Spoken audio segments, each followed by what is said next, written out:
अस्सलाम वालेकुम दोस्तों। लाइफ में हर शख्स नाकामी से बहुत डरता है, चाहे वो इम्तिहान में नाकामी हो, चाहे वो किसी फर्म में काम करने की नाकामी हो, चाहे वो ज़िंदगी की अमली प्रैक्टिस हो। हर इंसान ये चाहता है कि मैं कामयाब हो जाऊं। चाहे वो कंपनी में ऑफिसर बनने जाता है, वो चाहता है मैं कामयाब हो जाऊं।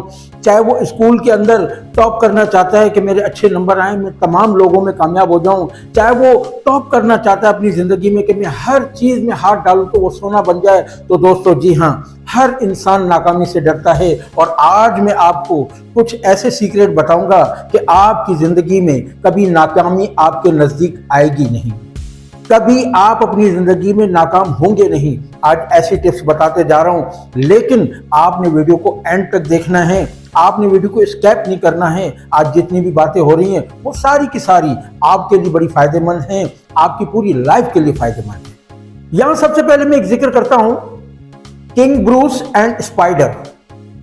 किंग ब्रूस एंड स्पाइडर, ये एक स्टोरी है कि किंग ब्रूस एक बहुत बड़ा बादशाह था। किंग ब्रूस एक बहुत बड़ा बादशाह था और हमेशा वो जंग लड़ता था लेकिन हार जाता था, लड़ता था हार जाता था। तो एक दिन वो तन्हाई में बैठकर सोचता रहा कि आखिर मेरे अंदर ऐसी क्या खराबी है। मेरे पास जंग का साजो सामान भी पूरा है, मेरे पास जदीद असला है, मेरे पास सब कुछ है, लेकिन उसके बावजूद मैं जंग हार जाता हूं। तो मेरी नाकामी की वजह क्या है? तो सामने उसने देखा कि एक चींटी दीवार पर चढ़ती है और गिरती है, चढ़ती है और गिरती है। और ये सिलसिला किंग ब्रूस लगातार देखता रहा और एक ऐसा वक्त आया कि उस चींटी ने उस दीवार को पार कर लिया और दीवार पर चढ़ गई।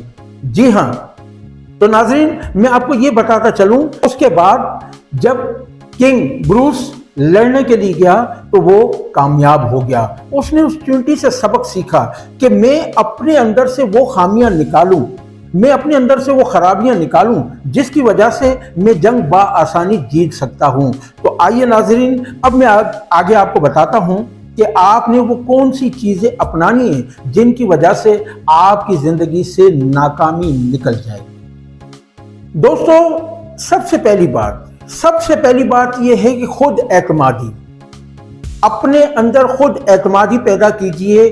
चाहे जिंदगी का वो कोई भी काम हो, आपने अपने जहन में, अपने दिल में ये सोच लेना है कि I have to do this work, मैं इस काम को कर सकता हूं। आपने उस काम को करने के लिए अपनी तमाम तर एनर्जी लगा दी, तमाम तर कुव्वत लगा दी, और एक ऐसा वक्त आएगा कि आप उस काम को कर लेंगे। अगर जरा सी भी आपने ये थिंकिंग अपने माइंड सेट में लेकर आए कि यार ये तो मुझसे नहीं होगा, ये तो बहुत डिफिकल्ट काम है, आप जिंदगी में उस काम को कभी कर नहीं सकते और आपको नाकामी ही हो। कामयाब रहने के लिए दूसरी अहम बात यह है कि आप देखते हैं कि जब एक कंपनी में इंटरव्यूज होते हैं तो इंटरव्यूज में जो इंटरव्यू देने के लिए लोग आते हैं, तमाम की क्वालिफिकेशन एक जैसी होती है, तमाम की तालीम एक जैसी होती है। जाहिर बात है उन्होंने एडवर्टाइजमेंट में पढ़ा है कि we have to require this education. अब वो उन चीज़ों को देखकर जब जाते हैं तो तमाम की तमाम रिक्वायरमेंट एक जैसी होती है, तालीम एक जैसी होती है। आखिर ऐसी क्या बात होती है कि उसमें से सिलेक्ट एक बंदा होता है? ये है ना आप लोग के लिए बहुत बड़ा सवाल कि वो सिलेक्ट एक बंदा क्यों होता है, सारे सिलेक्ट क्यों नहीं होते? जी हाँ दोस्तों, तो उसकी मेन वजह यह है कि कंपनी में जो इंटरव्यू लेने वाला है वो सबसे पहले उसकी पर्सनैलिटी को देखता है। पर्सनैलिटी के बाद दूसरी अहम चीजें उसका स्किल, उसमें स्किल क्या है, उसके अंदर खुसूसियात क्या हैं, उसके बातचीत करने का लबो लेजा क्या है, क्या वो किसी को कायल कर सकता है, क्या वो किसी को अपनी बातें समझा सकता है, क्या वो किसी को सेटिस्फाइड कर सकता है। कंपनी इन तमाम चीजों को देखकर उसको सिलेक्ट करती है। जी हाँ, अब हम बात करते हैं, अगली बात यह है पॉजिटिव थिंकिंग। पॉजिटिव थिंकिंग का मतलब यह है कि आपकी सोच हमेशा पॉजिटिव होनी चाहिए, आपकी सोच हमेशा अच्छी होनी चाहिए किसी भी काम के सिलसिले में। अगर आपने जरा सी भी अपने जहन में कोई नेगेटिव थिंकिंग लेकर आए, वो काम आप जिंदगी भर नहीं कर सकते। यानी कि पॉजिटिव थिंकिंग आपके पास होना बहुत जरूरी है। उसके लिए आप क्या करेंगे, मिसाल के तौर पर अगर एक शख्स आपसे अच्छा काम कर रहा है तो आपने क्या करना है, उस शख्स से जेलस नहीं होना है, उसकी पॉजिटिव चीजों को देखना है, उसकी पॉजिटिव चीजों को चोरी करना है, उनकी पॉजिटिव चीजों को अपनी लाइफ में लाना है। आप देखिए कि आप भी कामयाब हो जाएंगे। सीक्रेट ये है प्लानिंग। आपने किसी भी काम को करने के लिए सबसे पहले उसको प्लान करना है। प्लान से मुराद ये है कि अगर आप एक इमारत बना रहे हैं तो आप ये नहीं करेंगे कि फौरी तौर पे आपने ब्लॉक का इंतजाम कर दिया, आपने सरिये का इंतजाम कर दिया, आपने मिट्टी का इंतजाम कर दिया। ऐसा नहीं है। सबसे पहले you have to make the structure.